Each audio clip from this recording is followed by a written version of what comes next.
De la ceguera de Jorge Luis Borges sabemos que se fue dando de manera paulatina, progresiva, y que nunca llegó a ser una ceguera completa. Él, hacia el final de sus días, al menos podía ver sombras. Él lo ha comentado públicamente, que por ahí podía haber alguna penumbra, algún brillo de alguna luz que pudiera estar entrando por algún intersticio. De las personas nada más que contornos, con lo cual es evidente que en determinado momento de la vida, hacia los últimos años de la vida de Borges, ella no podía escribir por sí mismo, ¿no es cierto? Sin lugar a dudas no podía seguramente ni siquiera ver la superficie de una hoja de papel. Seguramente, si hiciéramos un relevamiento cronológico de su bibliografía, tal vez siguiendo el índice de sus obras completas, pudiéramos llegar a determinar en qué momento Borges deja de escribir de puño y letra por sí mismo y pasa a dictarle a otra persona sus versos, sus discursos, sus textos, sean estos en forma de cuento, de ensayo. Alguien podrá preguntarse, por lo menos en el caso de Borges, qué tan determinante pudo haber sido que él pudiera ver la palabra escrita en función o en relación con pensarla, sin poder ver el escrito, en el sentido del dominio que entendemos que Borges tenía del discurso, la habilidad para la construcción sintáctica. Después de todo podemos pensar que de hecho discurrimos y pensamos también con los ojos cerrados, echados en una cama antes de dormir. No necesitamos de ver la palabra escrita, aun cuando pensamos, reflexionamos discursivamente, ¿no es cierto?, con un lenguaje, con el mismo lenguaje con el que luego hablamos y nos manejamos en el mundo exterior, también lo hacemos internamente. No pensamos ni reflexionamos en ningún otro lenguaje que no sea el materno, al menos hasta tanto no seamos personas que conozcamos algún otro idioma, que lo hayamos aprendido, ¿no es cierto? Una segunda lengua. Los chicos, los niños que todavía no aprendieron a escribir, sin embargo pueden pensar, pueden reflexionar incluso. Y esto lo van a hacer en el lenguaje, en la lengua materna, ¿no es cierto? Pero vamos que no es lo mismo, me parece a mí, pensar, reflexionar en una discursividad propia que tiende más a la oralidad, a la manera de comunicarnos habitualmente, de manera cotidiana, que lo que hace a la expresión misma también por la lengua, pero ya en una dimensión artística. A cualquiera que escriba poesía, que escriba cuento, lo desafiaría a crear poesía, cuento, en una extensión no demasiado breve con los ojos cerrados, a ver qué pasa, ¿no es cierto? Casi lo mismo diría que para una persona diestra que escriba todavía de manera manuscrita, atarle a la espalda la mano derecha y que se tenga que arreglar con la mano izquierda para escribir igualmente una poesía o un cuento, aún mirando la hoja, ¿no es cierto? A ver si puede de esta manera, o cuánto tiempo le llevaría realmente y qué esfuerzo, qué intensidad de esfuerzo en escribir un cuento o una poesía. Lo cierto es que, si por lo menos en mi propio caso yo nunca me puse a buscar en qué momento puede llegar a diferenciarse una escritura de Borges previo al momento de la ceguera que al menos no le permite ver la hoja en blanco respecto de un momento anterior que sí. Si bien yo nunca realicé esa búsqueda, encuentro que en determinado momento los libros posteriores, los libros más tardíos, están escritos de un modo diferenciado a sus primeras escrituras. donde se advierte que la persona ya no tiene contacto visual con su material de trabajo, en este caso para un escritor la palabra, ¿no es cierto? Los últimos trabajos de Borges, que antes que nada quiero advertir que no estoy diciendo que sean de menor calidad que los anteriores, en ningún caso hay poemas tardíos de Borges que son reconocidos por su enorme calidad, ¿no es cierto? Tanto como los primeros o los de mediano trayecto. Sin embargo, y al margen de la calidad poética literaria, empezamos a encontrar frases mucho más cortas, siendo que Borges siempre fue profuso, ¿no es cierto?, enamorado de las oraciones coordinadas. Empieza entonces, como decía, a manejarse con frases más abreviadas, con ideas más amplias en algún sentido. Empieza a trabajar más con paisajes antes que con detalles. Esto también ustedes me pueden decir puede deberse a un cambio natural, como por fases se puede dar en la carrera de cualquier escritor, de cualquier artista, al margen de sus dificultades sensoriales, perceptuales, ¿no es cierto?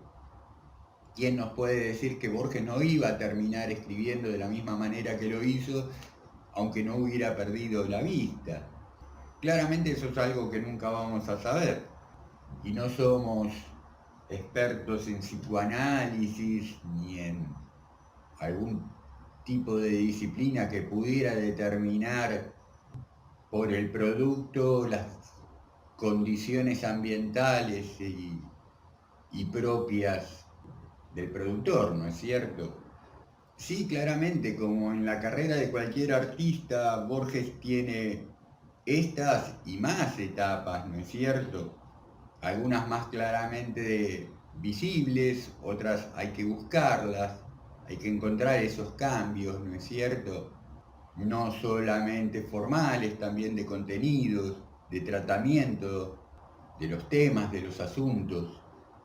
Y bueno, entonces rumbiemos hacia ese otro sentido, ¿no es cierto?, que pueda tener más que ver con una madurez del artista antes que con condicionamientos que le pudieran haber surgido de manera eventual. En el libro Elogio de la Sombra, un libro compuesto tanto por poemas como por textos que se podrían determinar como prosas poéticas, algunos cuentos, un libro aparecido en 1969, en su prólogo Borges nos dice que sigue hablando de los mismos temas que estuvo manejando a lo largo de toda su obra, a los cuales se adicionan un par de aspectos más, tales como la vejez y la ética. Sí, es un Borges viejo el que escribe Elogio de la Sombra.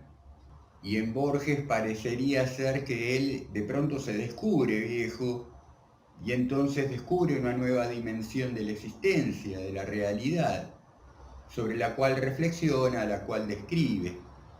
Es posible que Borges en su juventud ya haya escrito sobre la vejez. Otra vez, otro tópico que nunca me puse a investigar.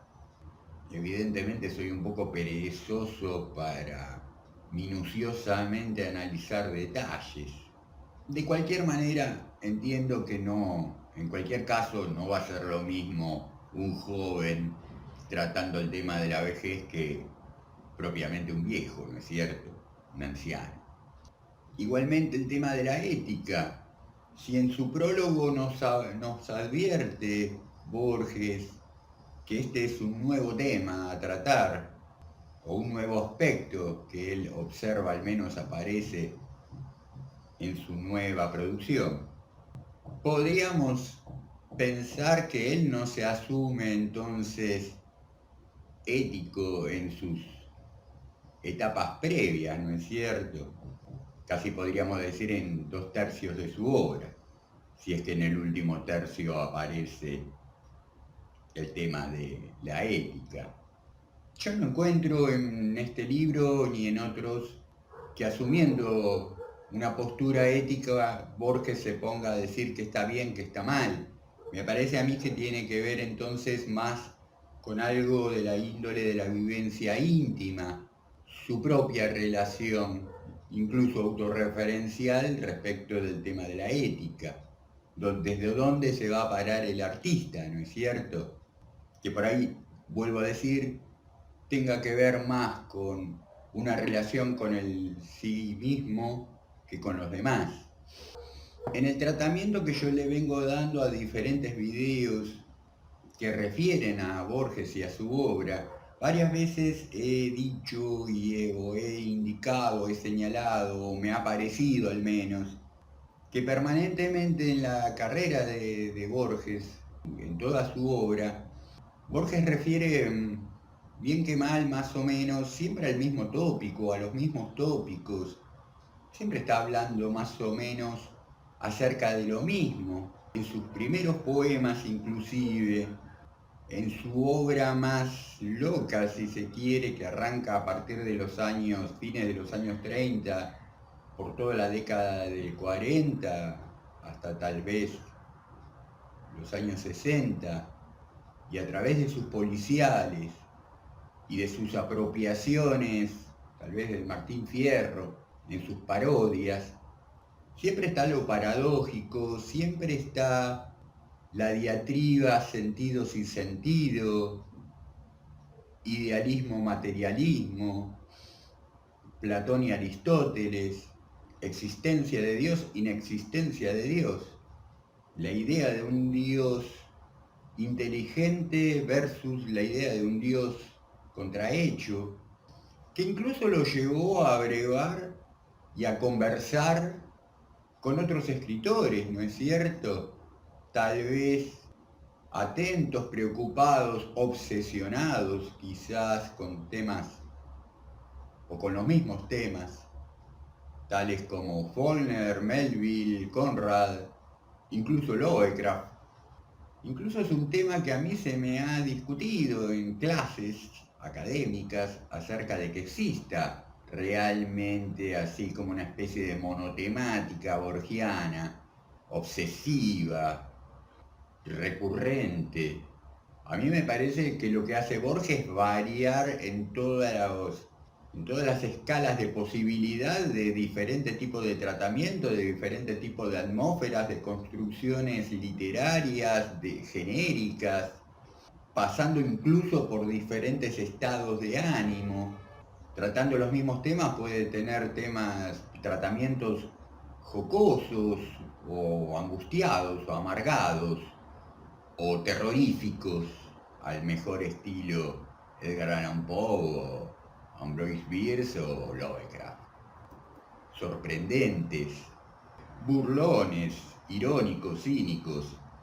Por decir, creo que Borges se acerca a Lovecraft en Las ruinas circulares y se apunta al ánimo burlón del pibe de escuela que se sienta en la última fila de la clase para hablar como habla en el Golem. Y está hablando del mismo tema, o de temas que hacen a una misma preocupación, sino obsesión. No es menor, me parece a mí, todo este tipo de consideraciones, porque después de todo, digo, tanto en Borges como en cualquier persona, esa indefinición, esa duda permanente, esa irresolución que a veces lo mueve a risas, que a veces lo angustia, que a veces lo amarga, que a veces incluso también a él mismo lo sorprende, como posibilidad me parece a mí de despliegue de intelecto. Pero finalmente hay de trasfondo, a través de todo esto, una indefinición, digo, que es radical en cuanto a proyección, ya no de Borges, de cualquier persona que le ocurriera lo mismo, que no le permite la construcción de una propia cosmología, cosmogonía, como se le quiera llamar, de un espectro ulterior de pensamiento y de visualización de algún tipo de realidad que te permita mínimamente ser proactivo, ¿no es cierto? Si no para los demás, para vos mismo, si es para vos mismo ya va a ser para alguien más. Entonces digo, entiendo hasta ahí, hasta esto que estamos discurriendo, la filosofía de borgiana, si es que existe algo como tal vez nunca haya alcanzado el grado de importancia mismo en términos de hablar de una filosofía borgiana, bueno, es por esto, ¿no? Porque se ha vuelto improductiva, porque no deja de ser un loop de pensamientos que giran siempre alrededor de lo mismo y no se resuelven en nada. Hay un momento donde me parece a mí el autor, el artista, el individuo ordinario mismo tiene que tomar una decisión. Dicho de manera muy grosera, Dios existe o Dios no existe y me atengo a esa decisión que he tomado. Ya no le doy más vueltas al asunto, tal vez. Parto desde ahí. Finalmente creo que en este libro, y ahí entonces sí, asumiendo una postura o un aspecto ético en su proceder, me parece que de alguna manera Borges tímidamente o juguetonamente termina por tomar una decisión y expresarla. Tal vez también esto atado a su condición ya de viejo cansado, de viejo ciego y cansado, ciego de cansancio tal vez o cansado por la ceguera. Por de pronto el libro comienza con un poema, una poesía llamada Juan 1.14, es decir, está refiriendo este Juan 1.14 del título de la poesía, está refiriendo a un verso del Evangelio de Juan, ¿no es cierto? Al verso que hace al capítulo 1, versículo 14. Que veamos qué dice la Biblia, ¿no es cierto? Porque Borges no lo refiere como epígrafe para su poema.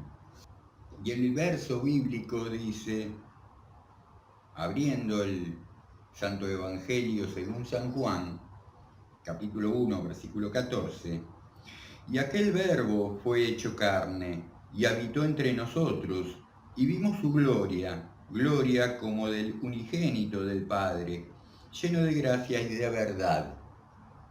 Vamos, que es una de las palabras, quizás uno de los versículos más potentes de la Biblia completa en función de fe, ¿no es cierto? Y de fe exaltada. Veamos entonces a partir de ese versículo qué es lo que escribe Borges. Dice, no será menos un enigma esta hoja que las de mis libros sagrados, ni aquellas otras que repiten las bocas ignorantes, creyéndolas de un hombre, no espejos oscuros del espíritu. Yo que soy él es, él fue y él será. Vuelvo a condescender al lenguaje, que es tiempo sucesivo y emblema. Quien juega con un niño, juega con algo cercano y misterioso. Yo quise jugar con mis hijos, estuve entre ellos con asombro y ternura. Por obra de una magia nací curiosamente de un vientre. Viví hechizado, encarcelado en un cuerpo y en la humildad de un alma. Conocí la memoria, esa moneda que no es nunca la misma. Conocí la esperanza y el temor, esos dos rostros del incierto futuro. Conocí la vigilia, el sueño, los sueños, la ignorancia, la carne, los torpes laberintos de la razón, la amistad de los hombres, la misteriosa devoción de los perros. Fui amado, comprendido, alabado y pendí de una cruz. Bebí la copa hasta las heces. Vi por mis ojos lo que nunca había visto, la noche y sus estrellas. Conocí lo pulido, lo arenoso, lo desparejo, lo áspero, el sabor de la miel y de la manzana, el agua en la garganta de la sed, el peso de un metal en la palma, la voz humana, el rumor de unos pasos sobre la hierba, el olor de la lluvia en Galilea, el alto grito de los pájaros. Conocí también la amargura. He encomendado esta escritura a un hombre cualquiera. No será nunca lo que quiero decir, no dejará de ser su reflejo. Desde mi eternidad caen estos signos. Que otro, no el que es ahora su amanuense, escriba el poema. Mañana seré un tigre entre los tigres y predicaré mi ley a su selva, o un gran árbol en Asia. A veces pienso con nostalgia en el olor de esa carpintería. Bien, ¿quién lo iba a decir, no es cierto? Borges asumiendo la voz de Jesús, y esta vez sin connotación alguna de burla, ¿no es cierto? Incluso con algún grado de humildad parece hacerlo. Podremos notar que ya para este libro Borges se lanza al versolibrismo, ¿no? Cuando él había sido siempre tan afecto a la escritura clásica, a los heptasílabos, octosílabos, endecasílabos, ¿no es cierto? Algo dice en el prólogo acerca de este nuevo versolibrismo, nuevo en él al menos. Nada, este uso del verso libre me parece a mí indicar otra vez que el hombre no podía, al no tener contacto, quiero decir, con la imagen de su escritura, no podía estar ahí fabricando artificios demasiado compuestos, ¿no es cierto? Demasiado remigados en algún punto de vista. Ese poema que acabo de leer es uno de los menos conocidos, quizás, ¿no es cierto? Este libro tiene otros textos que se volvieron incluso, creo que, populares.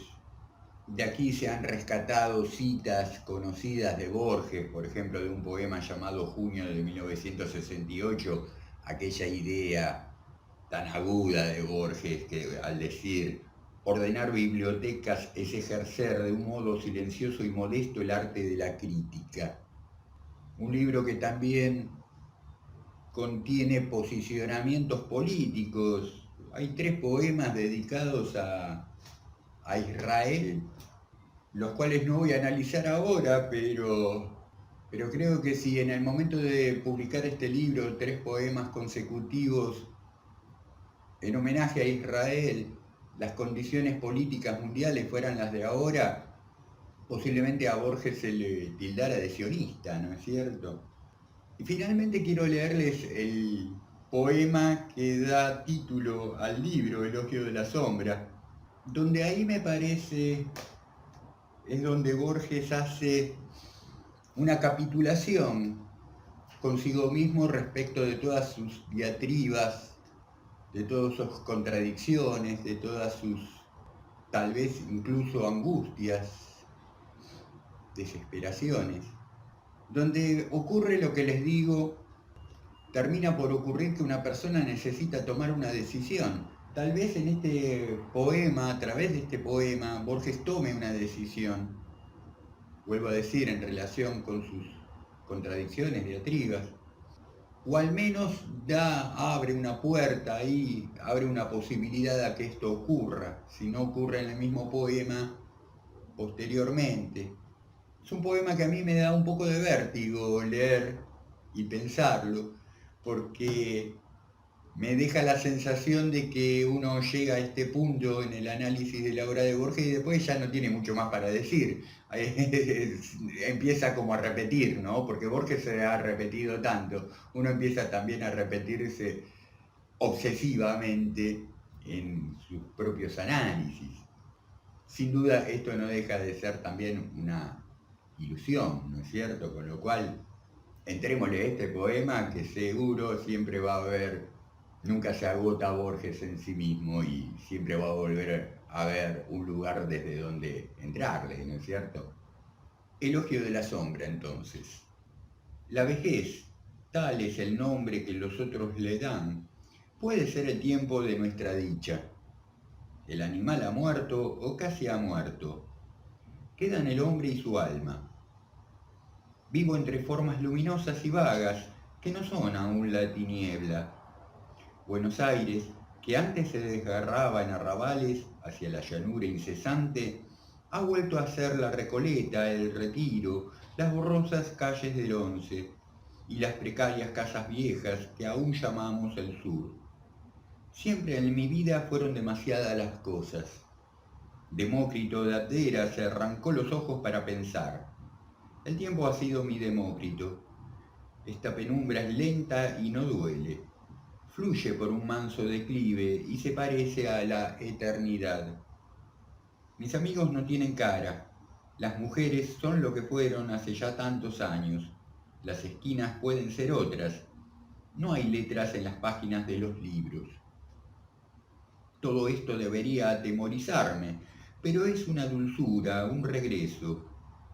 De las generaciones de los textos que hay en la tierra, solo habré leído unos pocos, los que sigo leyendo en la memoria, leyendo y transformando.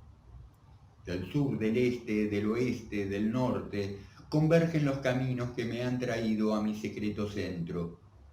Esos caminos fueron ecos y pasos, mujeres, hombres, agonías, resurrecciones, días y noches, entre sueños y sueños. Cada ínfimo instante del ayer y de los ayeres del mundo, la firme espada del danés y la luna del persa, los actos de los muertos, el compartido amor, las palabras, Emerson y la nieve y tantas cosas. Ahora puedo olvidarlas, llego a mi centro, a mi álgebra y mi clave, a mi espejo. Pronto sabré quién soy. Me parece delicioso este poema. No creo que Borges ignorara la sombra de su título, más tarde del título completo del libro, que en esa sombra está el concepto de Carl Jung acerca de un arquetipo en particular que anida en la psiquis humana, en el inconsciente, más tarde en el inconsciente colectivo. La sombra, dicho rápida y groseramente, todo aquello que no queremos reconocer de nosotros mismos, que se proyecta en los demás, o que nos toma por asalto y nos hace de la vida una catástrofe, ¿no es cierto? Borges siempre estuvo viendo, como dice también en este poema, sus reflejos en el espejo, ¿no es cierto? Sus Borges y yo, sus el otro. Creo que nunca había hablado con tanta contundencia acerca de ese otro yo representado por la sombra. Y finalmente ese último verso, pronto sabré quién soy, no deja de ser una muestra de fe. Ese pronto sabré quién soy. Porque si sé quién soy, entonces sé lo que es el mundo. Las cosas como son arriba son abajo, como son adentro son afuera. Otra vez los reflejos, las proyecciones, los espejos. Inclusive, si no sé quién soy, tampoco voy a saber lo que es un espejo, y entonces esa relación se va a volver desfamiliarizada y monstruosa. Tengo que saber quién soy para saber que el espejo es el espejo. Es ese discernimiento el que me va a permitir familiarizar, naturalizar, despejar dudas, separar pajas de trigo, y a partir de ahí se abre una dimensión, me parece a mí, muy interesante de posibilidades, de búsquedas y de realizaciones concretas, materiales, que finalmente nos honren, nos dignifiquen a nosotros, cada uno individualmente como seres vivos, y esto de una manera u otra siempre va a terminar repercutiendo en los demás y embelleciendo el mundo. Bien, este video se debe haber hecho un poco largo.